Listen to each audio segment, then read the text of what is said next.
Cougars, and welcome to a bonus episode of Cougars in the Crowd. This is Stoney Pryor, athletic coordinator at College Station High School, and in this short segment, we'll continue a conversation we had with CSISD Special Olympics Director Randi Daniel. We didn't quite have room for this in the regular podcast, but I thought it was great and wanted to add it. Thanks for listening. So tell me about the new fundamentals competition. Oh, yeah. So our new fundamentals team, fundamentals is a collaboration or a compilation or a lot of things. It's really targeted for athletes who are not able to compete in a standard competition, whether that be physically, there's too many obstacles, or behaviorally there's too many obstacles. And actually they're also starting to target it to the aging athletes. Gotcha. So maybe athletes who used to be hard time competitors in traditional sports for Special Olympics, but now because of their age, they're not physically able to anymore. But really it's the core of the name is fundamentals. So if you take a sport like soccer and you look at the fundamentals of soccer, you're looking at kicking, passing, playing goalie, and scoring.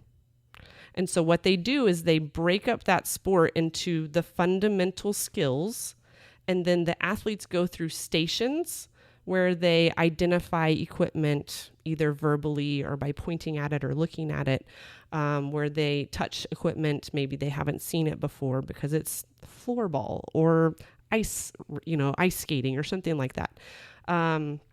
So they identify the equipment, and then they go through three or four stations and practice those skills. And then at the fifth station, they try to compete in a level 1 style competition. So for us, level 1 is somebody who, for example, on golf is chipping or putting. They're not playing a game of golf, but they're doing the skills. A fundamental fundamental skill, but at a higher level. Right. And so in fundamentals, we have no rules.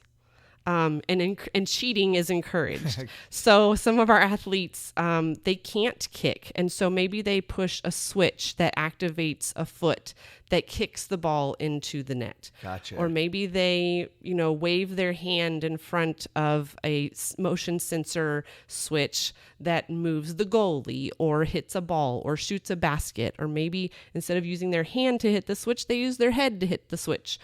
So on and so forth. Yeah. And so it's really expanding the way that we see people compete. And so they can do their ability, whatever that is, and still earn a medal and still compete. That's a fantastic thing about Special Olympics, that they continue to seek to expand to allow accessibility to more people in different situations or with different abilities to be able to compete and be able to be involved. Yeah. And another part of fundamentals is having a unified partner. And it's really crucial and it's really important that the athletes have a partner who will do it with them, because in life, we do stuff with other people. And so the unified partner is typically a person who does not have a disability or is less inhibited.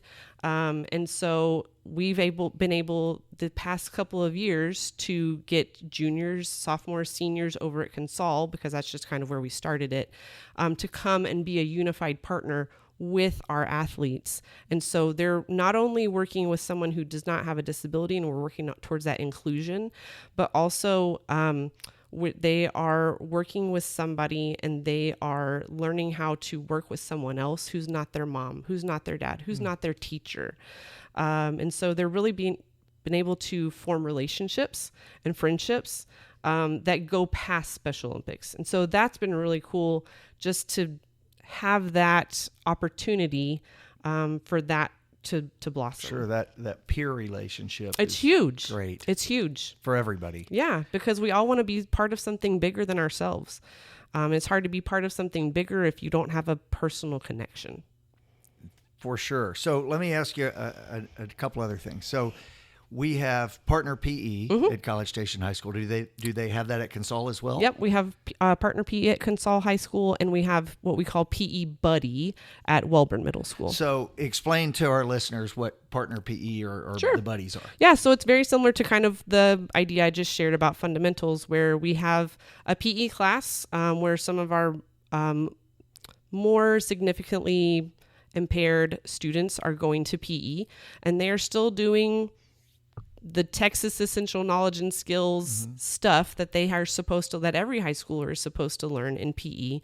It's just maybe on a modified, or it's to their ability. And then we have partners who come in, and they are students, sophomores, juniors, seniors, who want to be part of that class.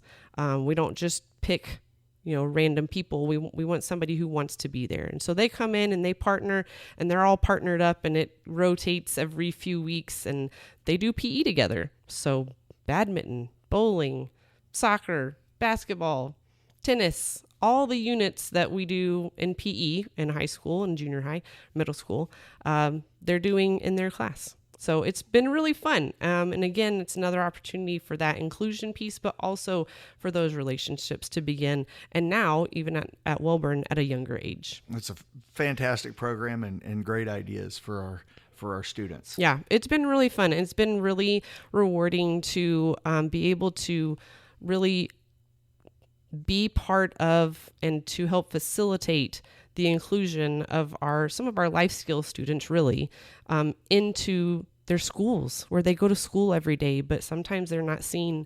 And so this helps them be part of their school, again, part of something bigger than they are. Absolutely. Something every student needs is to be a part of their school and a part of something bigger than they are. Yep. So that's great. Yep. Thanks. Thanks for joining us for this extra episode of Cougars in the Crowd. Be sure to look for complete episodes weekly on Spotify, Apple Podcast, and wherever you download your podcast. Go Cougars.